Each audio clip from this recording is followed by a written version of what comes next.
Good morning नमस्कार, कैसे हैं आप? तो आपके लिए बहुत ही बड़ी खुशखबरी लेकर मैं आया हूँ। आ गया है एमटीएस की वैकेंसी मात्र मैट्रिक पास पे। यदि आप मैट्रिक पास कर चुके हैं, आपकी उम्र 27 या उससे भी ज़्यादा हो चुकी है और आप चाहते हैं कि कोई ऐसा एग्जामिनेशन हो कि पहले एगो एग्जामिनेशन दे और हमारा रिजल्ट हो जाए, तो इससे बढ़िया मौका नहीं हो सकता।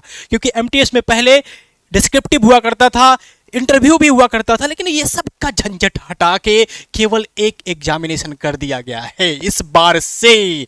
2022 की वैकेंसी 2023 के शुरुआत में आ जाना, समझ रहे हैं ना? मतलब सरकार आपको लेके कितना चिंतित है। आप कहते हैं कि ध्यान नहीं देती है, चलिए देर सवेर ध्यान तो दी। तो आ जाइए, आज ये वैकेंसी की बात करते हैं। उम्र चाहे कितना भी है, टेंशन नहीं लेना है, तैयारी में लग जाना है और वैकेंसी को लेके कॉन्शियस हो जाना है कि नौकरी इस बार पक्की कर लेनी है। सरकारी नौकरी, जी हाँ, सरकारी नौकरी। तो क्या है वैकेंसी? तो एमटीएस वैकेंसी है। देखिए यहाँ पे लिख रहा है कि मल्टीटास्किंग की वैकेंसी है, नॉन टेक्निकल है, टेक्निकल नहीं है, नॉन टेक्निकल है। मतलब कोई टेक्निकल आईआईटी वगैरह का कोई टेंशन नहीं है।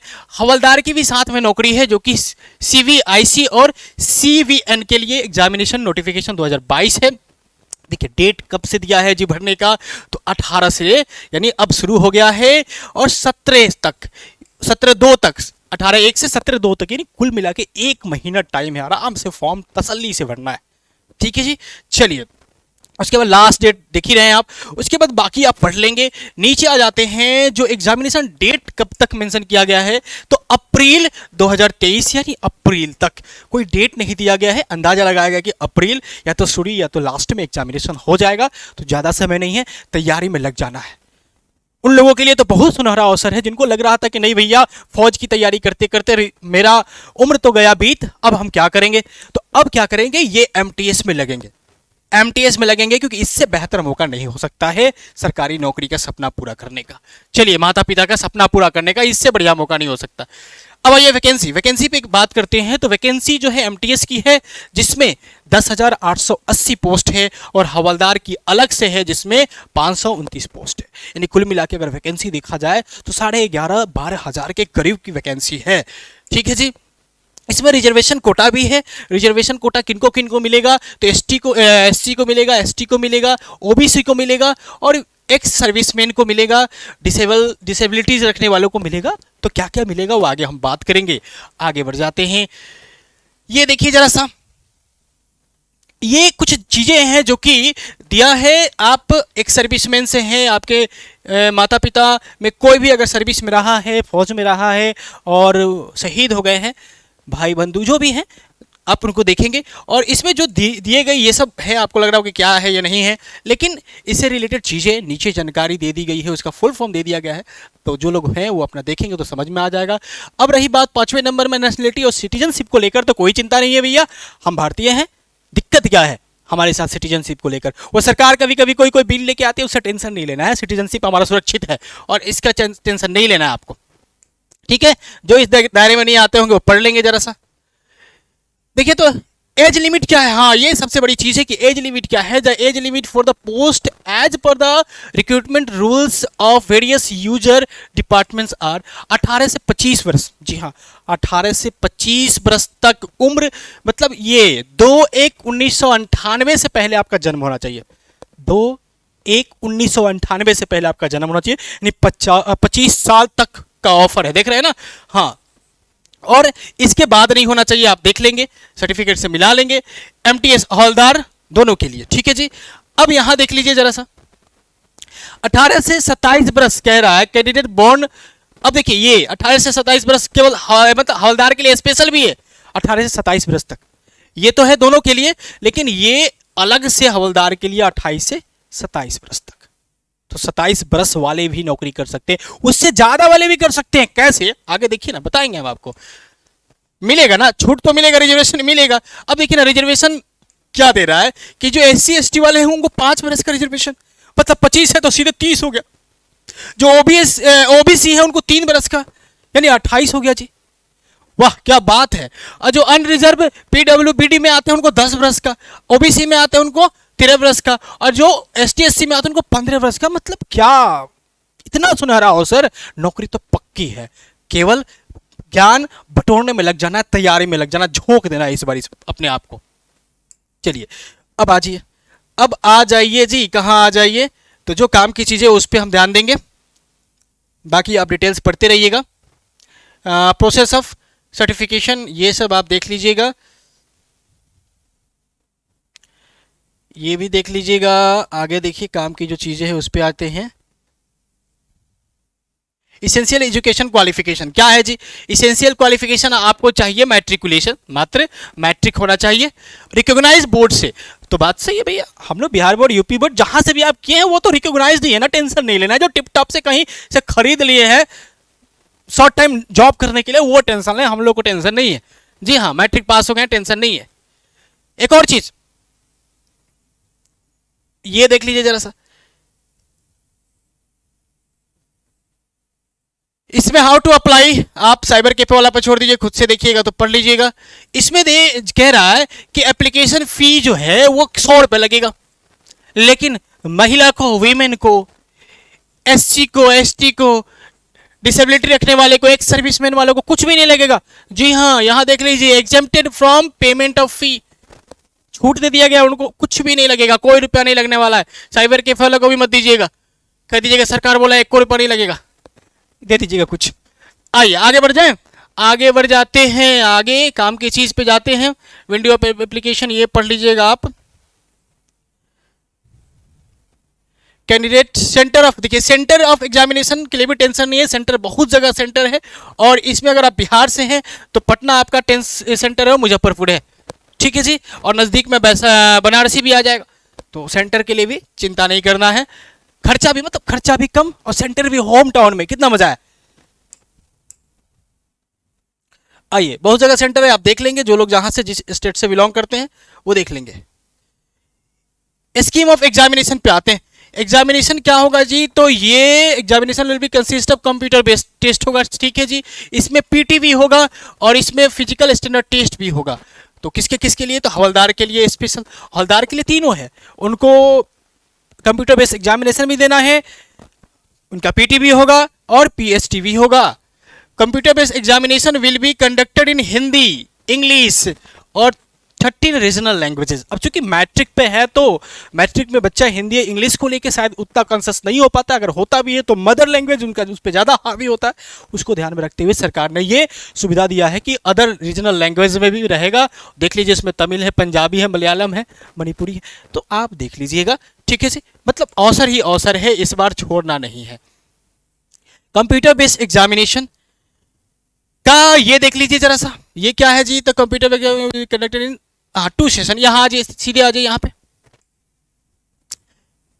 देखिए 2 सेशन में एग्जामिनेशन होगा जी, 2 सेशन में, यानी डिस्क्रिप्टिव हटा दिया गया है। पहले एक ही सेशन में रीजनिंग, मैथ, जीके, जीएस और इंग्लिश हुआ करता था, एक ही बार बैठे और सबका एग्जाम दे दिए। अब उसको 2 सेशन में डिवाइड कर दिया गया है। जी हाँ, सेशन 1 और सेशन 2। सेशन 1 में आपको मैथमेटिक्स और रीजनिंग को रखा गया है, और सेशन 2 में जनरल अवेयरनेस यानी जीके, जीएस और इंग्लिश को रखा गया है, ठीक है जी। इसके लिए अलग अलग मार्किंग है, इसके लिए 20 और इसके लिए 20, यानी मैथमेटिक्स और रीजनिंग जो कि सेशन 1 में होगा, दोनों के लिए 20-20 मार्क्स है, 20-20 क्वेश्चन है, और मार्क्स मिलेगा 60-60, यानी एक क्वेश्चन पे 3 मार्क्स मिलेगा, ठीक है जी। 45 मिनट मिलेगा।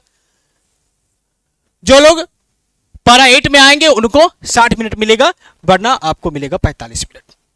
क्लियर है जी? कोई दिक्कत नहीं है। लेकिन सेशन 2 में जो है जनरल अवेयरनेस और इंग्लिश को लेके 25-25 क्वेश्चन और 75-75 मार्क्स, यानी इसमें क्वेश्चन बढ़ा दिया गया है। इसलिए बढ़ाया गया है क्योंकि ये जो आपका क्वालिफाइंग है, क्वालिफाई कर जाएंगे तो हो जाएगा, इसके आधार पे आपका मेरिट लिस्ट बनेगा और इसके आधार पे आपको नौकरी मिलने वाली है, सेशन 2 के आधार पे, मतलब जीके, जीएस और अंग्रेजी के आधार पे। केंद्र सरकार का यह बहुत बड़ा तमाचा है बिहार सरकार पे, जो मैट्रिक में इंग्लिश को वैल्यू नहीं देती है, क्वालिफाइंग करके छोड़ देती है और इंटरमीडिएट में पढ़ाती है, तब तक बच्चा अंग्रेजी से रुचि खत्म कर बैठता है, और आगे चल के जब इस तरह की वैकेंसी आती है तो आज उसे रोना पड़ेगा कि अंग्रेजी तो मेरा बड़ा ही वीक है। टेंशन नहीं लेना, हम लोग उस पर काम करेंगे, लेकिन बिहार सरकार को भी इस पर काम करना पड़ेगा, क्योंकि बच्चा में अगर शुरू से ही अंग्रेजी के प्रति रुचि नहीं रहेगी, जानकारी का अभाव रहेगा, तो आगे चल के वो निराशा के साथ कुछ नहीं हाथ लगने वाला है। क्योंकि अभी देख लीजिए, जिन जिन वैकेंसी में अंग्रेजी नहीं पूछता उधर भीड़ लगा है, अंग्रेजी को लेकर लोग छोड़ दिए हैं, पढ़ना भी छोड़ दिए हैं। लेकिन जब इस तरह की वैकेंसी आएगी तब क्या करेंगे बच्चे? अब एकाएक जब आएंगे तो इतना जल्दी तो स्थिति बदलता नहीं है। तो दिक्कत है, लेकिन लग जाइए, हो जाएगा काम। चलिए आगे बढ़ जाइए। तो बाकी सब आप इसमें पढ़ लेंगे, और काम की जो चीज़ है देख लेते हैं हम लोग। हाँ, इसमें आप दे सकते हैं कि मैथमेटिक्स में कौन कौन से टॉपिक आएंगे, रीजनिंग में कौन कौन से टॉपिक आएंगे, और इंग्लिश में कौन कौन से टॉपिक आएंगे। तो कुल मिला के जो हमको समझ में आता है वो अंग्रेजी कुछ ज़्यादा समझ में आता है। तो अगर हम बता दें कि अंग्रेजी में देखिए तो जरा सा वोकेबुलरी रहेगा, ग्रामर रहेगा, सेंटेंस रहेगा, स्ट्रक्चर रहेगा, synonyms, antonyms, its correct usages, और कंप्रीहेंशन रहेगा, सिंपल पैरा रहेगा, मतलब लगभग सब कुछ है, छोड़ा कुछ नहीं है मालिक। मतलब सिलेबस में पढ़ने में कुछ भी नहीं छोड़ा, जो पहले था वही है, केवल डिस्क्रिप्टिव खत्म करके उन 4 पेपर को 2 सेशन में बांट दिया है, और अंग्रेजी को और जीके जीएस को वेटेज दिया है। समझ रहे हैं ना? हाँ, तो अंग्रेजी पढ़ाने वालों के लिए भी तो बम्पर ऑफर है कि नहीं? अंग्रेजी पढ़ने वालों के साथ साथ पढ़ाने वालों के लिए भी बम्पर ऑफर है। आइए फिजिकल टेस्ट पे आ जाते हैं। फिजिकल टेस्ट कह रहा है कि वॉकिंग 1600 मीटर इन 15 मिनट मेल के लिए, और फीमेल के लिए 1 किलोमीटर इन 20 मिनट। अब देखिए जरा सा, ये भी हम आपको बता दें कि जो लोग मैट्रिक पास कर लिए हैं सोच रहे होंगे कि हम भर देंगे, तो नहीं, वो नहीं भर सकते। क्यों नहीं भर सकते, आगे अगर चर्चा में है तो बताते हैं। देखिए तो जरा सा, फिजिकल स्टैंडर्ड टेस्ट, ये सब हाइट वगैरह आप देख लेंगे, ठीक है जी। ये आपका अपना है, क्या मेजरमेंट है आपका, आप खुद से देख लीजिएगा। एडमिशन टू एग्जामिनेशन, ये सब भी आप खुद से देख लीजिएगा। आइए काम किस चीज पे लेके चलते हैं। डॉक्यूमेंट वेरिफिकेशन है ये तो होगा ही भैया, हम मैट्रिक पास करके टिप टॉप से थोड़ी आए हैं, बढ़िया से पास किए हैं, तो डॉक्यूमेंट वेरिफिकेशन करते रहो तुम, क्या टेंशन है। Mode of selection, mode of selection से पहले एक शायद चीज छूट गया है, उसमें हम आपको बता दें कि 18 वर्ष होना चाहिए, ये बात आप ध्यान में रखें। चर्चा किए थे लेकिन इस चीज पे हम ध्यान नहीं दिए थे, फोकस नहीं किए थे कि अगर मैट्रिक आप पास कर लिया, सोच रहे हैं कि भर दें, तो आप देखेंगे कि 18 वर्ष हुआ है कि नहीं हुआ है। क्लियर है? क्योंकि मैट्रिक आमतौर पे लोग 14-15 वर्ष में भरते हैं, पास कर लेते हैं, उसके बाद इंटरमीडिएट कर लेते हैं, तब भी उनका 16 वर्ष या 17 वर्ष ही हुआ होता है। तो 18 वर्ष जिनका हो गया है वो भरेंगे, और 18 वर्ष के बाद कितना वर्ष है उसकी चिंता मत कीजिए ना। अब 25 लगभग 50-60 साल के थोड़े बुढ़े हैं जो ये वीडियो देख रहे हैं। अगर देख भी रहे हैं तो अपने बच्चों को बताइए कि भैया भर दो, इससे बढ़िया मौका मिलने वाला नहीं है। मोड ऑफ सिलेक्शन क्या कह रहा है, तो मोड ऑफ सिलेक्शन में देखिए सबसे बड़ी यहाँ समझने वाली चीज है, the recruitment process for the post of MTS will be consist of session 1 and session 2। Session 1 और सेशन 2 दोनों में पास होना है, दोनों में पास होंगे तभी आपका रिक्रूटमेंट होगा, भर्ती होगा, वरना नहीं होगा। उसके बाद कह रहा है the performance of the candidate in session 1 will be evaluated first and performance in session 2 would be evaluated only if a candidate qualify in session 1। सही बात है, दोनों का काउंट किया जाएगा, लेकिन फर्स्ट सेशन में अगर आप डिस्क्वालीफाई हो गए हैं तो सेकंड सेशन आपका काउंट नहीं किया जाएगा, इवेल्युएट नहीं किया जाएगा, यानी दोनों में पास होना जरूरी है। उसके बाद क्या कह रहा है, उसके बाद कह रहा है मिनिमम क्वालिफिकेशन क्या है, तो minimum qualification marks in session 1 as well as in session 2 क्या है जी, तो जनरल के लिए है 30% कम से कम चाहिए, ओबीसी और ईडब्ल्यूएस के लिए 25% चाहिए, और अदर के लिए जिसमें एसटी एससी पीडब्ल्यूडी आएगा उसको 20% चाहिए। क्लियर है जी? हाँ, आगे बढ़ जाइए, आगे बढ़ जाइए। इसमें और भी काम की चीजें हैं, देखिए तो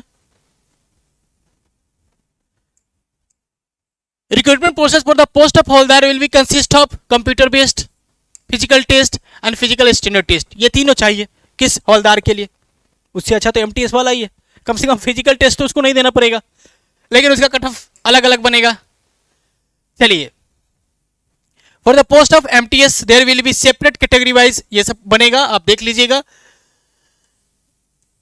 हाँ, ये जो चीज है यहाँ समझने वाली चीज है कि for the post of MTS candidate will be shortlisted on the basis of their performance in session 2। आ गया ना तो बात, हमने कहा ना कि सेशन 1 क्वालिफाइंग है, सेशन 2 के आधार पे ही आपको नौकरी मिलने वाली है, मेरिट लिस्ट बनने वाला है, यानी कैंडिडेट विल बी शॉर्टलिस्टेड, यानी उसका मेरिट लिस्ट बनेगा सेशन 2 के आधार पे, सेशन 1 के आधार पे नहीं, मतलब अंग्रेजी और जीके जीएस के आधार पे आपका बनेगा मेरिट लिस्ट। क्लियर है? हाँ। Normalise score of the candidate will be used to determine merit in CWS computer based examination. हाँ, नॉर्मलाइज तो होगा ही भैया, इतना सेशन इतना चरण में एग्जाम होगा, इतनी जगह सेंटर पे होगा तो होना तय है। ठीक है जी। हवलदार के लिए for the post of havildar candidate will B short listed in the ratio of vacancies के आधार पे, ये सब आप समझ लेंगे, पढ़ लेंगे। तो मुख्य मुख्य चीजों पर हमने आपको हाईलाइट कर दिया। अब आप तैयार हो जाइए, कमर कस लीजिए। ठीक है जी। इसमें और कुछ है बताने के लिए, देख लेते हैं।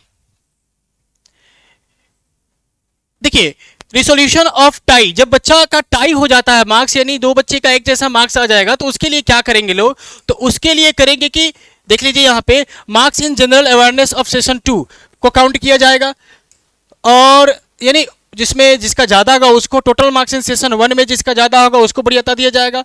और दूसरा कह रहा है date of birth, the candidate older in age gets preference.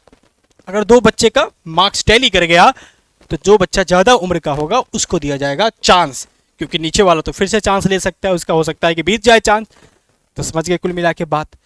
तो ये है वैकेंसी, बम्पर वैकेंसी 10वीं पास पर 27 वर्ष से भी ज्यादा उम्र है तो आप भरिए, मात्र 100 रुपया लगेगा और आपका होम सेंटर होगा। तैयार है, बढ़िए। और रही बात तैयारी को लेकर, तो कोशिश की जाएगी कि आपको बेहतर से बेहतर तैयारी की पाठ्यक्रम वीडियोस आपको दिए जाए। ओके, फिर मिलते हैं, तब तक के लिए गुड बाय।